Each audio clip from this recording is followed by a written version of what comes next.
Hey, Em, how are you? I'm good. How are you? I'm good. I'm so glad to have you on. I feel like I've known you for so long and I don't know much about you. Right. Right? Nico's here saying hello. So I think we've known each other. When did we meet? Like back? Had to be probably around 2014-ish. Almost 10 years ago. Phase times, yeah. Phase one times. Phase one times. Wow, I remember that. I met like most of my friends there at Phase, and then it closed down, and then we had nowhere to go. Absolutely. But yeah, I don't know much about you, like, so I'm really excited to learn more and like hear your story. I know a little bit, and I think a lot of people are going to be able to relate to it. Right. But starting off, like, where are you from? Where were you raised? Where were you born? So I'm originally from Southern Virginia, this place called Gloucester. Gloucester. Super small town. Okay. I grew up on a goat farm. Really? Right, yeah. I love So goats. we had goats, we had pigs, we had a couple horses, some chickens. That's awesome. We had a lot of dogs. So that's where I grew up, was in Gloucester, and then I moved to Maryland when I was about 17. Oh wow, so you're from the area. From the I didn't area. know that. Yeah. That's really cool. And you're the only child, or do you I have am. siblings? You're the Only child. Yeah. Wow. And are your parents still alive? No, actually, Oh, my sorry. mom passed away when I was about 23. My dad passed away during COVID in 2019. Oh wow, my condolences. Thank you. I Wow. appreciate that. So you moved to Maryland when you were 17. I mean, I met you, and that was before you became a DC cop, right? Yes. Because I think I don't know what you were doing back then, but what I remember of you is that you were a DC cop, Right. and then you moved away. Well, you were with someone that I knew at the time when I was married, and we were like, I think we hung out a couple Yeah. times. And then you moved away, and then now you're back. I am back. So I want to like get into like the story from I guess becoming a cop. Like, why'd you want to become a cop? Yeah, so honestly, the reason I remember going to Phase, I taught cosmetology for Paul Mitchell for a few years. Oh wow. And so I would go to Phase after work Mhm. and, of course, meet all these wonderful people. And I met a few girls who worked at MPD as a police officer. And they talked about how great it was and, you know, a pension and this. And I never, ever imagined being a police officer in my entire life. It's not something. So it's not something you wanted to like do when you grew Definitely up. not. No, I was into like the tattoos and the piercings and the cool Yeah. hair. And I was like, did some protests and things, you know. Yeah. So being a police officer was never something that I had in mind. But I did grow up in a military family, so Okay. I did like the structure and the discipline and things along those lines. Who was in the military? My dad was Okay, what branch? Army, 28 years. No. I was Air Force, so. Okay. Officer. 28 years. Wow, that's a long 28 time. years. And you never wanted to join? I did. I thought about it right out of high school, honestly. He was actually kind of against it because Really? he talked about how different it was than when he was in. Right. And that would have been around like 2006, so he was super against it at that time. Right. So I didn't go that route. Especially the only child, he was probably like, right. don't do that. He was like, please don't. Yeah. You know, for him at 18, it was easy for him. It was a way out. He was Right. one of like 14 kids. So 14 14. kids? And is he from Virginia too? He's from Mississippi. Oh, Mississippi. Okay, and your mom? My mom is from Maryland. Maryland. Okay. Wow, Mrs. 14 children. 14. Holy crap. Yeah. Were there a lot of his siblings that joined the military, or was he the only one? Yes. Oh, So no. basically all the boys did. Wow. But it was a way for them to get out Right. of small town Mississippi. Right. And he just knew that nowadays was different Right.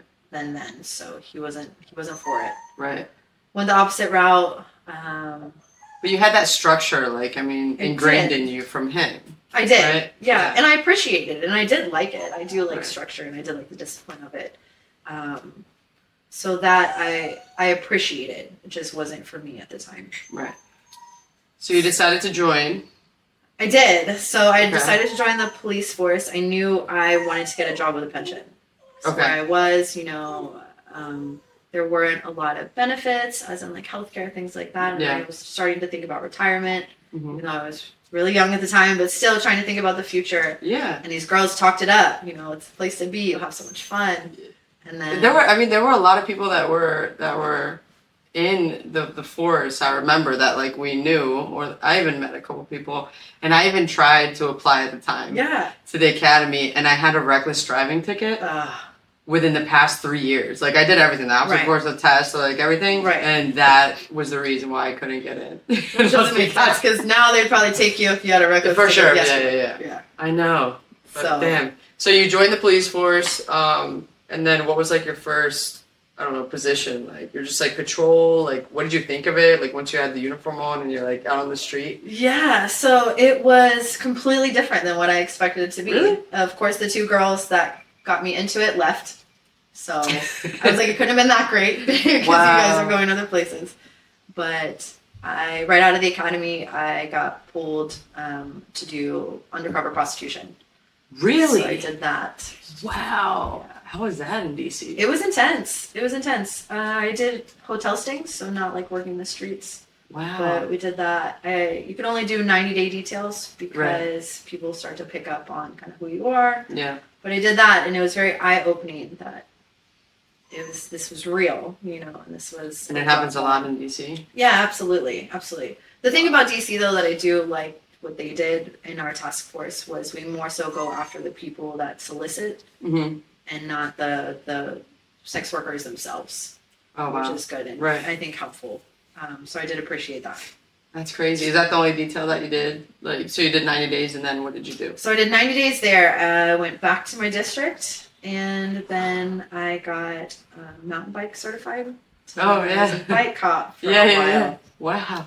Which I loved, being able to get around the city on the bike and stay active. You're exercising. It's great. Yeah. You're getting paid to work out, which is awesome. I did that for a little while, and then went to our crime suppression unit, which was our drug unit, basically. Oh, okay. Which I'm sure is insane. Yeah, it was. That was like the most busy. eye-opening for me because it was just so busy. Wow. And you see the same people. Like, we were literally arresting the same people. Really? All the time. So what was the number one drug that you saw? Number one definitely for us was PCP. PCP? What's PCP again? PCP is... I know nothing about drugs. How to describe what it is. It's like a hallucinogen, sort of. The way that we saw it was in a liquid form, right? And people would dip their cigarettes into it. What? And the effects was when you smoke it, you get super high. It kind of is otherworldly, but like ecstasy or shrooms? Or... No, not so euphoric. Okay. More so. It's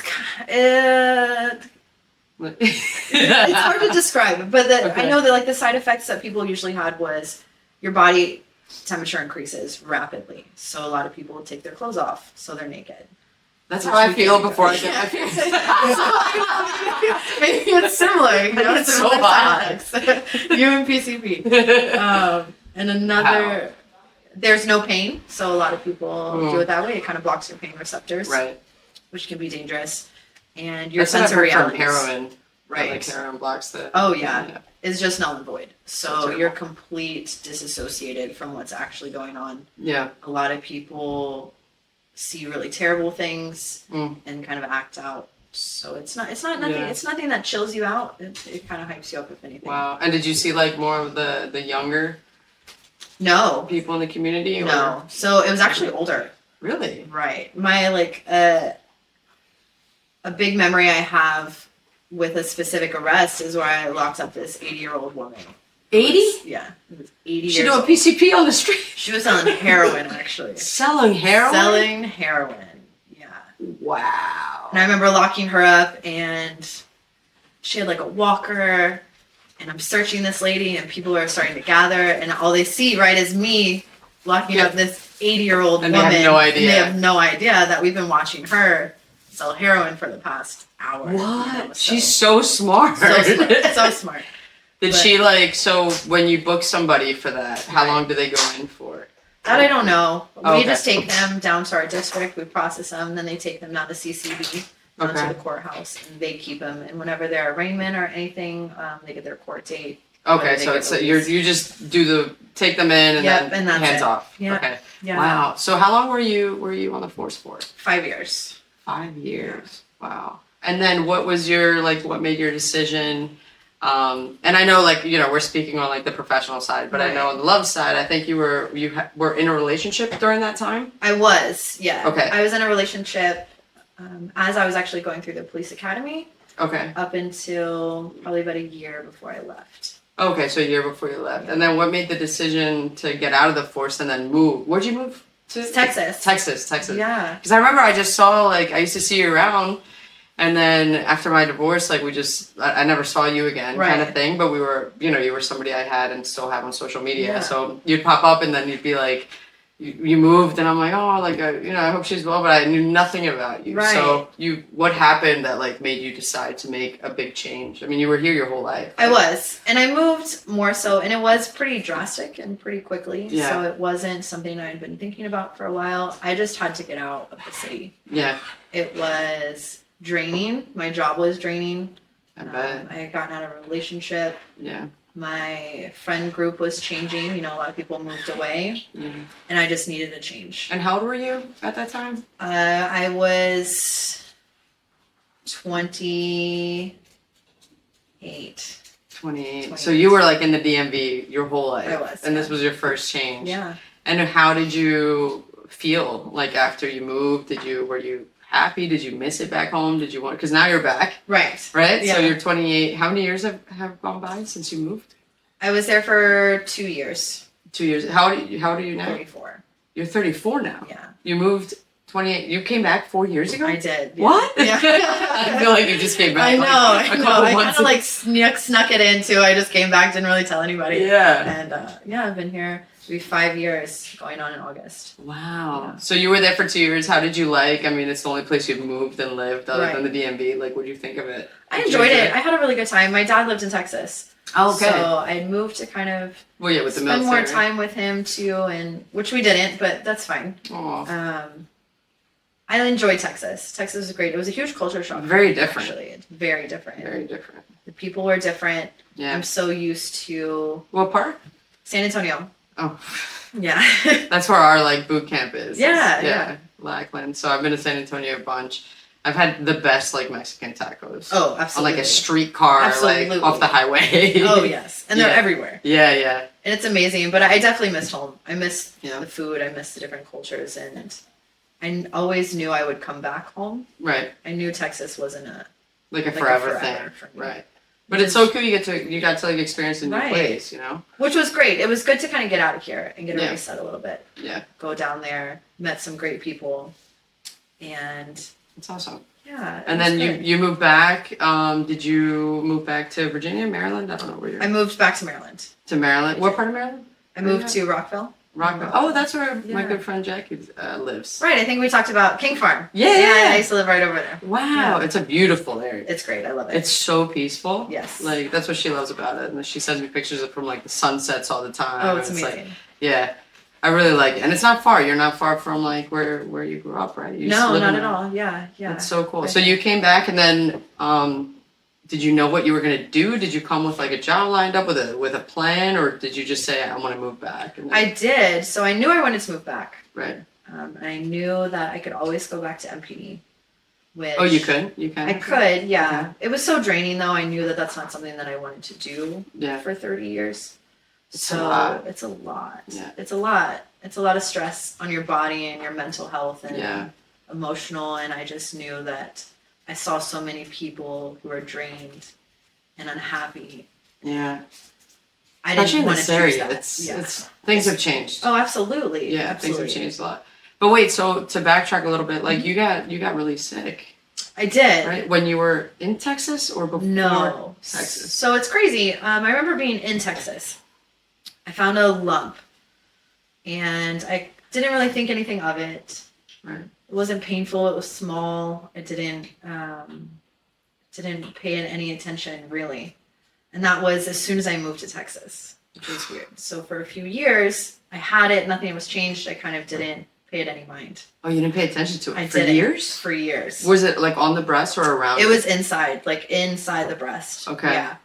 Kind of like right under. I could feel it. It was kind of like a pea size. And I decided I wanted to move back home. So I went online and looked at some federal jobs and I found Capitol Police. So I just applied. Right. I went through the motions with that and got accepted. And that's what brought me back here. So I wanted to make sure I had some sort of job before I came back. Wow. I came back. I was only here for about a month, and then went to the academy in Georgia. Oh, the academy's in Georgia? Mm-hmm. It's at Fletzy. Wow, I didn't know that. In Glencoe, which is... How long? For how long? 3 months. 3 months. 3 months. That's not bad. No. I didn't know that. But like you beat breast cancer. I did. Yeah, so long story short, I guess. Yeah, no, I know there. So I have a couple of good friends that like I feel like I'm about to turn 36 next week, but in this past year and a half, I've had several friends be diagnosed with breast cancer, and like obviously we're in that age, and it's I mean it can happen anywhere, but like it's a paranoia that kind of builds up, and I just wanted to like people that have been through that or any other like illness that they've overcame, like I want to touch on it because there's so many people that probably will watch that have been through or going through it, and like I just want to be like, yo, like you beat it, and that's so like I'm so happy that you beat it, and it must have been so tough, and like I would just want to know like if we don't have to like talk about it too much, but I just wanted to know like what did you do mentally to like make yourself come out of it like sane and stay strong, and especially like you said your parents aren't here anymore, like did you have like a good support system, or like what's your advice for someone that's going through it, that Absolutely. Can like maybe help them? Right. No, so I would definitely say the biggest part for me was the mental. I think your mental state has a ton to do with your physical health. And I think if you get your mind right and think positively, that it's going to help your body be able to do the things that it needed to do. Right. Like when I was diagnosed, it was crazy because I was back in the police force, right? So then I had health insurance, and I was like, well, let me just go get this checked out. Right. So I came back from Georgia. I went and got it checked out. Not right away. I kind of waited a little bit longer. Why did you wait so long? I didn't think it was anything. And honestly, I think part of me, because my mother passed away from breast cancer, that I know a part of me thought, I'm 32 years old. There's no way that I have breast cancer. Like I never questioned the fact that I would get it, because I knew that I had a high percentage probably to get it, but I never thought so young. So I didn't really pay attention to it. I finished the academy. I went through FTO. I did all that, and finally, I was like, "Let me go get it." Whoops. Yeah, let me go get this checked. So I did, and one thing I would say for people is you have to advocate for yourself. Yeah. Because nobody's advocating for you. No, and doctors will be like, "No, you're fine. Like it's anxiety or it's tissue or whatever." Absolutely, and then people die. Yeah. Because they're not getting the care that they should be, or people are afraid to speak up or don't really know how, and then are misdiagnosed or not diagnosed correctly, and bad things happen. And luckily I went in and got checked. The doctor that I had at the time, she was convinced that it wasn't anything, that it was just a cyst, this, that, and the other. And I tried to explain to her that, my mom had passed from breast cancer under 50. So under 50? Mm-hmm. Well, she was 50 at the time. Oh my gosh. So then I had an aunt that also passed away from breast cancer on my dad's side, and she was in her 40s.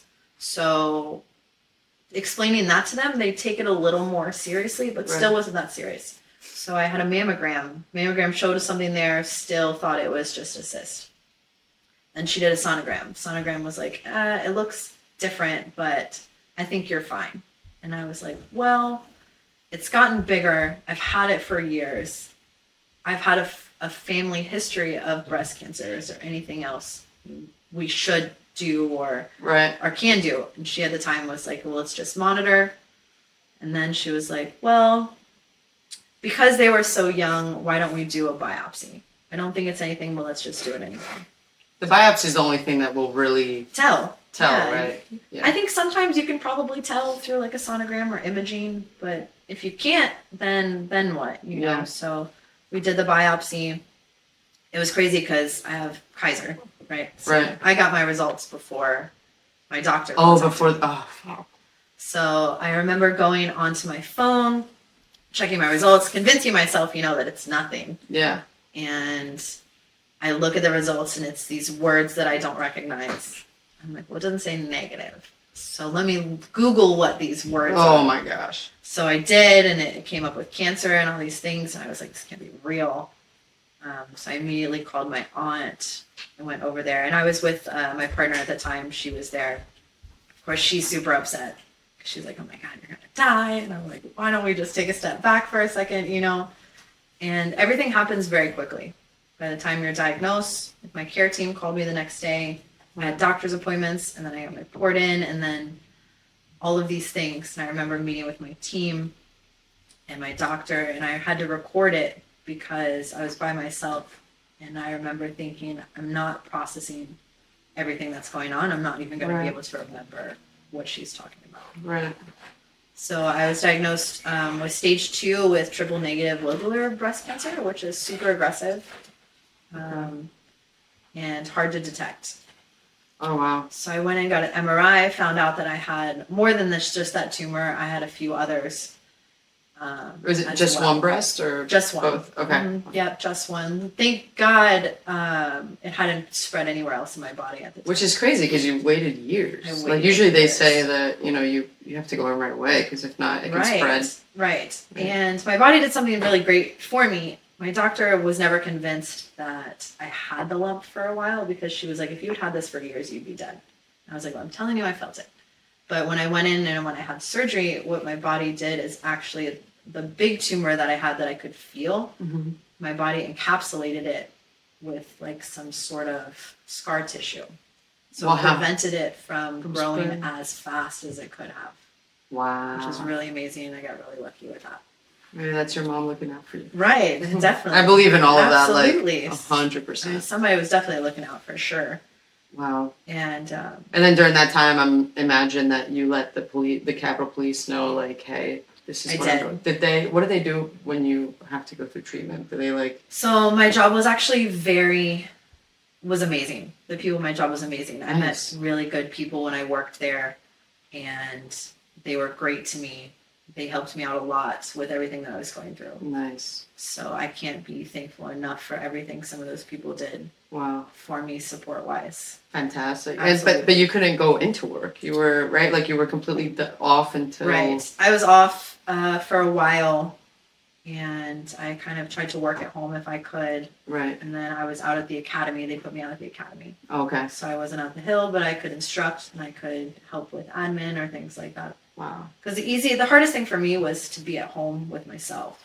Right. With kind of everything you're going through. Did you live with your partner at the time? Or I you did. Were just, okay. Yeah. So at least like you had support. I did. Like I had support, alone. Which was great. I felt bad for her at the time too because she was going through the fire academy at the time, so she had things that she was working through. Right. And then I was going through this, so she was taking care of me, and it was hard for sure, but.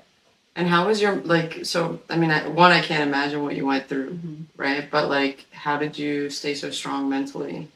Like, what did you do? Did you, like, go to therapy, or what helped you get through it all? Right. You know? I think for myself, I definitely went into, like, a fight or flight mode a little bit. Right. And I just was so focused on getting through. And I knew that there's so much more that I wanted to do, and this wasn't going to be it. Like you were telling yourself, like, I'm going to beat this. Absolutely. And just staying positive. And you have to, because the moment you tell yourself that you're going to die, you're going to die. Because your mind and your body feed off of that. Right. And you're giving up. Like you're giving up. And I truly believe that mental game is a big part of it. It's everything. It's everything. Yeah. And there are days, of course, you're going to have days that are bad. And you're going to want to get up. And you're going to feel like shit. And you're not going to want to keep going. But I had told myself that this wasn't going to be it for me. Yeah. And I'm competitive, especially even with myself. So I knew I had to get through it.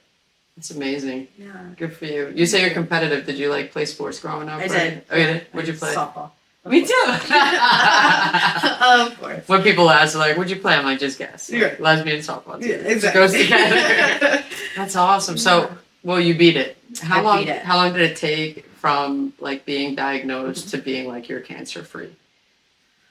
So in all total, probably about 2 years. Dude, that's quick. It's quick. That's really quick. They never tell you, and now that I've learned that they don't tell you that you're cancer free anymore. Oh, they don't? No, which I kind of take both ways. Like I think that's can be bad mentally for some people. Right. To kind of tell people that because now you're living with this fear that it can always come back. Right. But they tell you once you hit that 5-year mark, your odds of getting cancer again are the same as everybody else's. Wow. And it's been 2 years. 2 years. Yeah. Oh, it's a couple more. So 3 more years down and we're good. But I mean, I feel like if you have that mentality, like, you know, and you beat like the odds, like you waited a couple years, it didn't grow, like, I think you're gonna be great. Yeah, that's really cool. It was great. I even beat the odds of. I remember I talked to 2 women in a group when I was diagnosed. Same day, same cancer. One woman was 28, the other was 36, and both died. They both passed. They did. So I'm very thankful and I'm very lucky. Yeah. Do you think that you're living life differently now? Absolutely. Yeah? Absolutely. Like, how so? I'm more so not so concerned with the small things. And I'm traveling more and I'm doing the things that I wanted to do because you really never know. Yeah. You really never know. It could be one day you're fine, the next day you're sick, and that's it. Yeah. So take advantage of the now, be in the present. Appreciate people more, like your friends, but really love yourself and give yourself some grace and understanding and allow yourself to just grow and be good and be happy. Yeah. I feel like that's so hard. Like, it's like a work in progress every single day. Absolutely. Because you forget about yourself, you know, you get so like wrapped up into like everyday life and you forget to love yourself. Like, I think loving yourself is the hardest thing. Absolutely. And you have to be your number one, you know, like it's you, you're with you all the time. And if you can't be happy, I mean, you sure aren't gonna make anyone else happy. Whether friends, family, relationships. Absolutely. And if you can't help yourself, like, I always worry about like other people making them happy, and then my mom always told me like it's like being on an airplane and like the oxygen comes down and they tell you like put the oxygen on yourself first. And she's like, if you can't, you know, if you're not good, like you can't make anyone, you can't help anybody else. Absolutely. You have to help yourself first and make sure that you're solid. Yeah. Which is hard to do. It's hard to do. I think we use it as a distraction tool. Totally. So let's not worry about me because I'm so worried about everybody else. Yeah. Like it's avoidance. Absolutely. Yeah. A lot of people do it. And this is why, like, I just learned so much about you, right? Like, in just a short period of time. And I just want to highlight people's stories because it's just, you see somebody out and it's just like being kind to people is number one because you have no idea what they're going through or what they've been through. So I appreciate you for, like, sharing that story. Absolutely. You know, I'm sure it's not easy. But would you say that you are happy right now? Like, that you're in a good place? Or are you dating? I am dating. Okay. Yeah, I'm happy. I am working on it. I think happy and being happy is a constant battle. There's a lot of growth, and I'm constantly growing. That's amazing. Dealing with things, you know, I'm learning not to disassociate so much or avoid. So it's an up and down, but well, right now you said you're not drinking for a couple weeks, right? Yeah. Which is great. I think everyone should do like a reset. Do you do it annually or just random? I do it randomly. Okay. If I know I'm feeling pretty low, alcohol has always been used for me for an escape. I've always used it as a coping mechanism. So I think most people do. Yeah, absolutely. I so badly want to be one of those people that can just go out and have a drink, like one drink, and go home. And that's just not me, and I can't use it for that reason anymore. Right. So I feel a lot more clear-headed without it. Well, you're self-aware, which is great. Right. Yeah. A lot of people aren't self-aware, so I've used it before. Like I explained it on my first episode. Like I've used it before for like, you know, to numb the pain. Yeah. Right. Well, mentally and physically, which a lot of people do. I mean, I wish I hated the taste of it, but like I like it. Yeah. So it's hard. Yeah. It's hard, but I admire people that stop drinking for a while. That's the thing too. I enjoy the taste of alcohol. I like cocktails. I like going to cocktail bars. I like those things. But if it's not helping me in any sort of way, if there's no pros or positives for it, then why am I doing it? Yeah. You know? So, totally. Yeah. And a lot of people, it's becoming more of like a more popular people that are becoming sober. It is now way more than before. Oh, absolutely. Which is great. Before it was kind of looked down on, or what could you do? You couldn't go out. You couldn't do anything. Especially DC, like, gosh, remember back then? Like, it was every single day. Every day. Easily. Every day going out and drinking, and it's just like, oh my God. They advertise it. It's everywhere. Absolutely. You know? And now it's just like, I don't know. As I'm getting older and as the people around me are getting older, like, I enjoy it, but like I enjoy being home, like being a homebody way more and just like hanging out. Yeah. But once in a while I want to go out and have a good time. Absolutely. I still want to have fun. I still want to go out, and I need to know that I don't need alcohol to do that. For sure. That's amazing. So what is in the future for you? Like what do you see in your future, like in the next 10 years? Like where do you want to be? You've moved once. Do you think you're going to move again? Oh man, I don't know. I try not to think so far ahead these days. You're like day to day. Because I just want to be in the present. I think sometimes we get so far ahead that we forget to appreciate the now. It's so true. You know, so I look at it as we always look forward to something. Why can't we appreciate what we're doing? Like the moment. The moment. Because the moments are great. Yep. And you can really miss some good moments. And granted, I'm not good with this. I'm just starting. Yeah. I've always been a planner in the future, but I'm now really trying to just appreciate the now. Yeah. But 10 years, who knows? I love to travel. Maybe I'll move overseas. I don't know. You're open to anything. I'm open to anything that life brings me at this point. Well, what's the next trip you have planned that you told me about? I'm going to Portugal. Amazing. Yeah, my girlfriend and I are going there. Where are you going in Portugal? So we're flying into Lisbon. Okay. And then we're going to do Lisbon for a few days and then go to Madeira. Yeah, I heard such great things about that place. Beautiful. Oh my gosh. They say it's like Europe's Hawaii. So yeah. It's supposed to be really you gotta nice. let me know how that is. Absolutely. And then we're going to Porto for a music festival. And then we'll be back. It's the best food I've ever had. In Porto? Porto. Seafood. Is that what they're known for? Risotto with the seafood risotto. Oh my gosh. Like everywhere I went, I'd order it. Like, because my mom went on her retirement trip and she went first. And then my grandma and I went out and met her. And she had already been to Porto. But we went back because I was like, I need to go because of how she spoke highly about it. And she said it was the best food in Europe. And I was like, really? Like, there's no way. And we went and wow, every restaurant, like I just kept ordering that, honestly. I tried like different places, but that was so good that I had to like have it everywhere. And it's not expensive. And it's just like the people are so wonderful. Right. They're so nice. And I loved it. Like that, I think I would move there. In Europe. I might not come back. Yeah. You know? Yeah, maybe you won't come back.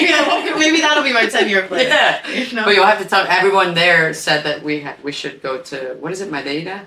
I think so. Madeira, it's something like that. You're probably saying it the right way. Yeah. Like you have to go there because it's just absolutely stunning. So you gotta let me know how it is. I absolutely will. Yeah. I can't wait. Well, thanks so much for joining. Like I'm so glad you moved back. I'm so glad we reconnected. Like I want to hang out with you more and absolutely. And just I don't know. I feel like we're at a different phase now than before at phase 1. Yes. I didn't really get to know you all that well, but I feel like now that we reconnected and you come out to the event sometimes and I appreciate that.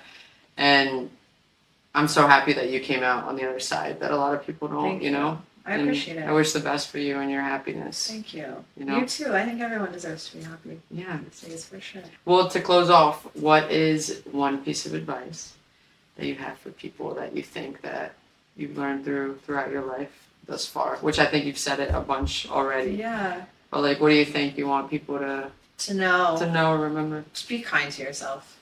Like really take the time to treat yourself nice. With kindness. We're so nice to other people, but we forget about us. And you have to be kind to yourself. Absolutely. You really do. That just reminded me of I went to like this astrology read. I don't know if it was like astrology, but it was something like that. Mm-hmm. And the lady had mentioned, she was like, every time that you just always like bring out your inner child and think of like your little Natasha, your little Emily, like at like 6, 7 years old, and like, would you do that to that girl? Yeah. Or like think of like how you treat yourself. Would you treat her like that? Yeah. And it's like thinking of that is like wow, it's like mind blowing. Like because a lot of people treat themselves badly. Absolutely. Yeah. Or you give all of yourself to someone else. You forget to take care of you. Just give yourself grace. Absolutely. I think that's amazing. Yeah. Well, thank you so much Thank for you so joining. much. Wish you the best. Thank you. You as well. All right.